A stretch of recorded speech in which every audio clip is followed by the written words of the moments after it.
أعوذ بالله من الشيطان الرجيم. سيقول السفهاء من الناس ما ولاهم عن قبلتهم التي كانوا عليها قل لله المشرق والمغرب يهدي من يشاء إلى صراط مستقيم وكذلك جعلناكم أمة وسطا لتكونوا شهداء على الناس ويكون الرسول عليكم شهيدا وما جعلنا القبلة التي كنت عليها إلا لنعلم من يتبع الرسول ممن ينقلب على عقبيه وإن كانت لكبيرة إلا على الذين هدى الله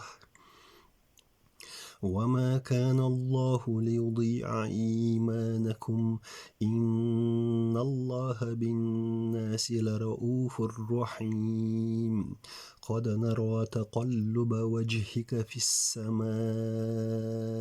فلنولينك قبلة ترضاها فول وجهك شطر المسجد الحرام وحيث ما كنتم فولوا وجوهكم شطره وإن الذين أوتوا الكتاب ليعلمون أنه الحق من ربهم وما الله بغافل عما يعملون ولئن أتيت الذين أوتوا الكتاب بكل آية ما تبعوا قبلتك وما أنت بتابع قبلتهم وما بعضهم بتابع قبلة بعض ولئن اتبعت أهواءهم من بعد ما جاءك من العلم إنك إذا لمن الظالمين الذين آتيناهم الكتاب يعرفونه كما يعرفون أبناءهم وإن فريقا منهم ليكتمون الحق وهم يعلمون الحق من ربك فلا تكونن من الممترين ولكل وجهة هو موليها فاستبقوا الخيرات أينما تكونوا يأت بكم الله جميعا إن الله على كل شيء قدير ومن حيث خرجت فول وجهك شطر المسجد الحرام وإنه للحق من ربك وما الله بغافل عما تعملون ومن حيث خرجت فول وجهك شطر المسجد الحرام وحيث ما كنتم فولوا وجوهكم شطره لئلا يكون للناس عليكم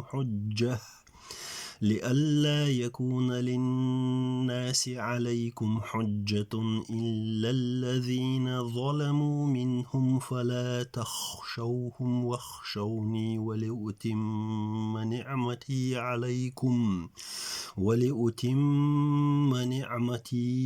عليكم ولعلكم تهتدون كما أرسلنا فيكم رسولا منكم يتلو عليكم آياتنا ويزكيكم ويعلمكم الكتاب والحكمة ويعلمكم ما لم تكونوا تعلمون فاذكروني أذكركم واشكروا لي ولا تكفرون يا أيها الذين آمنوا استعينوا بالصبر والصلاة إن الله مع الصابرين ولا تقولوا لمن يقتل في سبيل الله أموات بل أحياء ولكن لا تشعرون ولنبلونكم بشيء من الخوف والجوع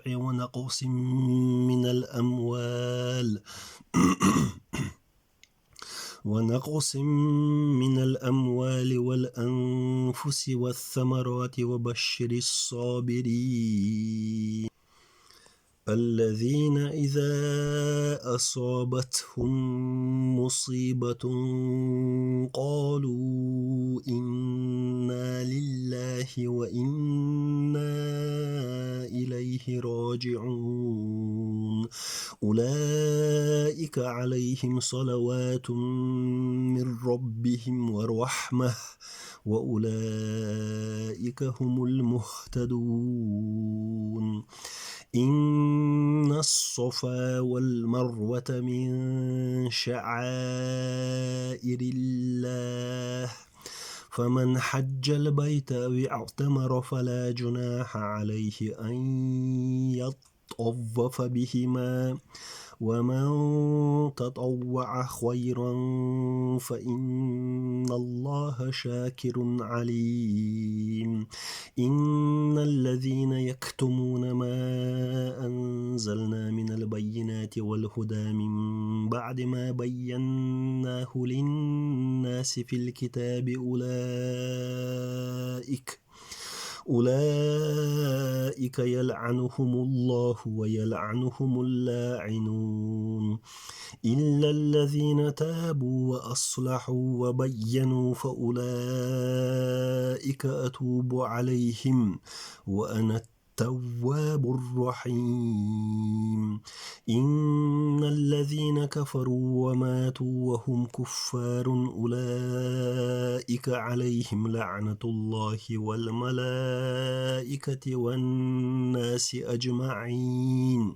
خالدين فيها لا يخفف عنهم العذاب ولا هم ينظرون وإلهكم إله واحد لا إله إلا هو الرحمن الرحيم إن في خلق السماوات والأرض واختلاف الليل والنهار والفلك التي تجري في البحر بما ينفع الناس وما أنزل الله من السماء من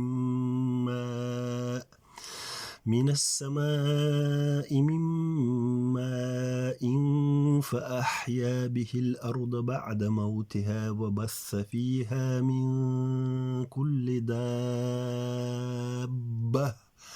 وبث فيها من كل دابة وتصريف الرياح والسحاب المسخر بين السماء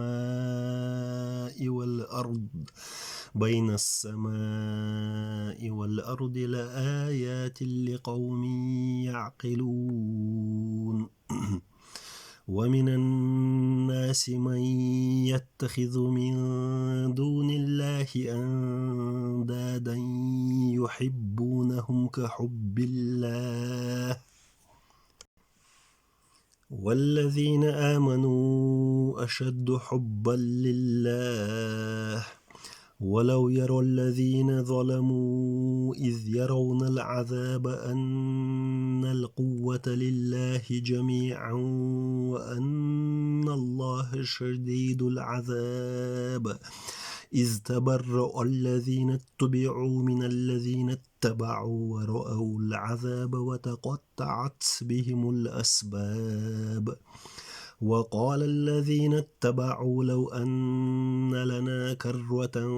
فنتبرأ منهم كما تبرأوا منا كذلك يريهم الله أعمالهم حسرات عليهم وما هم بخارجين من النار يا أيها الناس كلوا مما في الأرض حلالا طيبا ولا تتبعوا خطوات الشيطان إنه لكم عدو مبين إنما يأمركم بالسوء والفحشاء وأن تقولوا على الله ما لا تعلمون وإذا قيل لهم اتبعوا ما أنزل الله قالوا بل نتبع ما ألفينا عليه آباءنا أولو كان آباؤهم لا يعقلون شيئا ولا يهتدون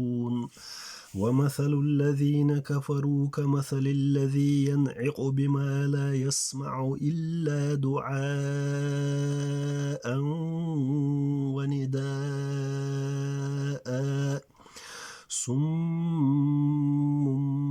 بكم عمي فهم لا يعقلون يا أيها الذين آمنوا كلوا من طيبات ما رزقناكم واشكروا لله إن كنتم إياه تعبدون إنما حرم عليكم الميتة والدم ولحم الخنزير وما أهل به لغير الله فمن اضطر غير باغ ولا عاد فلا إثم عليه إن الله غفور رحيم إن الذين يكتمون ما أنزل الله من الكتاب ويشترون به ثمنا قليلا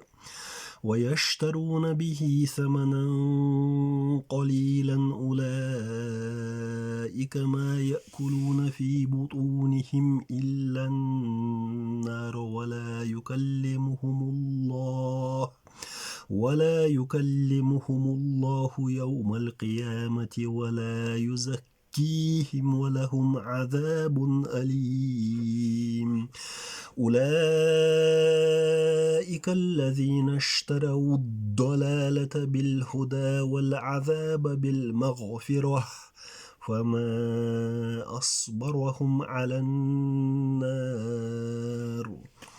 ذلك بأن الله نزل الكتاب بالحق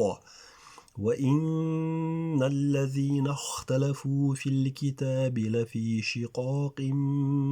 بعيد ليس البر أن تولوا وجوهكم قبل المشرق والمغرب ولكن البر من آمن بالله واليوم الآخر والملائكة والكتاب والنبيين وآتى المال على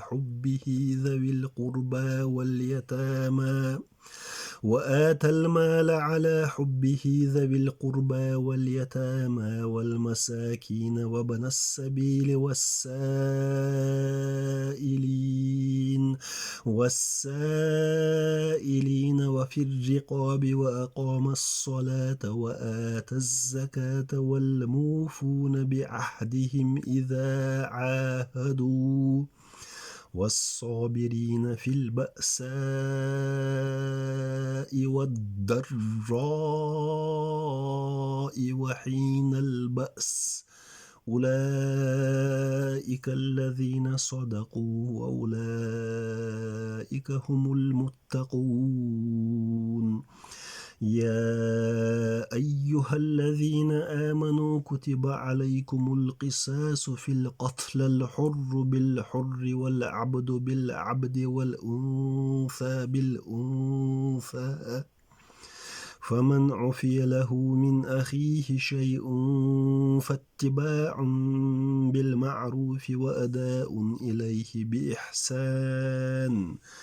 ذلك تخفيف من ربكم ورحمة فمن اعتدى بعد ذلك فله عذاب أليم ولكم في القصاص حياة يا أولي الألباب لعلكم تتقون كتب عليكم إذا حضر أحدكم الموت إن ترك خيرا الوصية للوالدين والأقربين بالمعروف حقا على المتقين فمن بدله بعدما سمعه فإنما إثمه على الذين يبدلونه إن الله سميع عليم فمن خاف من موص جنفا أو إثما فأصلح بينهم فلا إثم عليه إن الله غفور رحيم يا أيها الذين آمنوا كتب عليكم الصيام كما كتب على الذين من قبلكم لعلكم تتقون أياما معدودات فمن كان منكم مريضا أو على سفر فعدة من أيام أخر وعلى الذين يطيقونه فدية طعام مسكين فمن تطوع خيرا فهو خير له وأن تصوموا خير لكم إن كنتم تعلمون شهر رمضان الذي أنزل فيه القرآن شهر رمضان الذي أنزل فيه القرآن شهر رمضان الذي أنزل فيه القرآن هدى للناس وبينات من الهدى والفرقان فمن شهد منكم الشهر فليصمه ومن كان مريضا أو على سفر فعدة من أيام أخر يريد الله بكم اليسر ولا يريد بكم العسر ولتكملوا العدة ولتكبروا الله على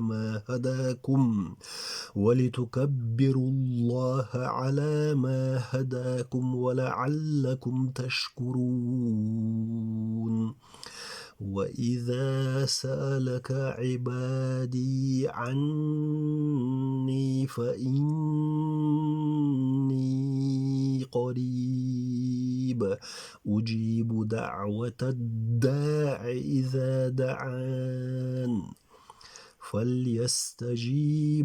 لي وليؤمنوا بي لعلهم يرشدون أحل لكم ليلة الصيام الرفث إلى نسائكم هن لباس لكم وأنتم لباس لهن علم الله أنكم كنتم تختانون أنفسكم فتاب عليكم وعفى عنكم فالآن باشروهن وابتغوا ما كتب الله لكم وكلوا واشربوا حتى يتبين لكم الخيط الأبيض من الخيط الأسود من الفجر ثم أتموا الصيام إلى الليل ولا تباشروهن وأنتم عاكفون في المساجد تلك حدود الله فلا تقربوها كذلك يبين الله آياته للناس لعلهم يتقون ولا تأكلوا أموالكم بينكم بالباطل وتدلوا بها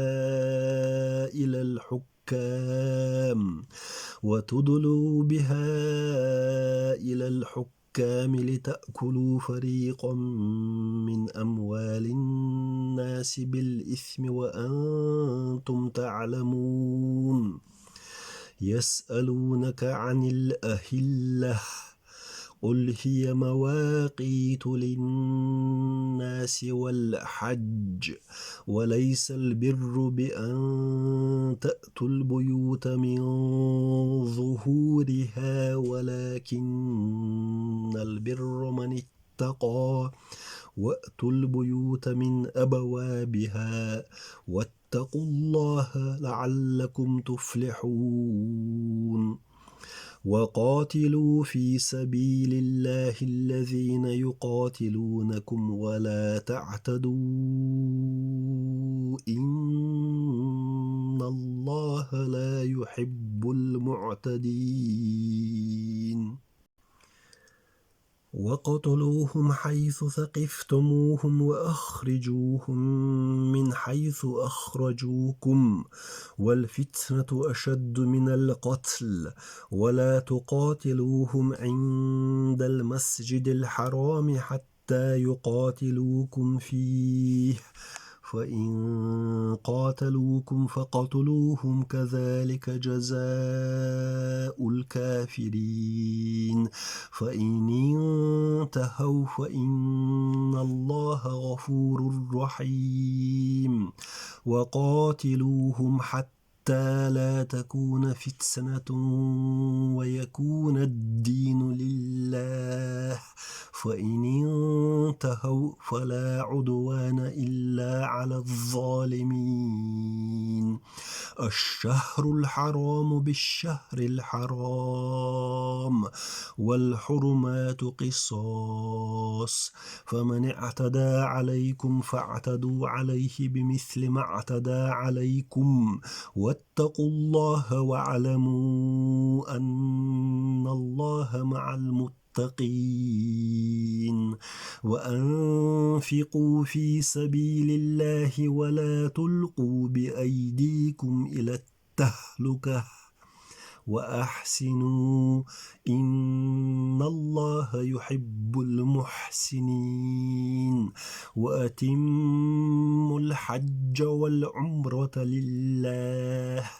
فإن أحصرتم فما استيسر من الهدي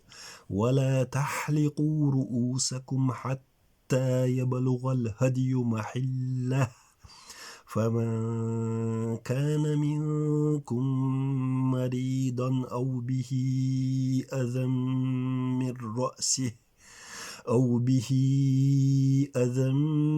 من رأسه ففدية من صيام أو صدقة أو نسك فإذا أمنتم فمن تمتع بالعمرة إلى الحج فما استيسر من الهدي فمن لم يجد فصيام 3 أيام في الحج و7 إذا رجعتم تلك 10 كاملة ذلك لمن لم يكن أهله حاضر المسجد الحرام واتقوا الله واعلموا أن الله شديد العقاب.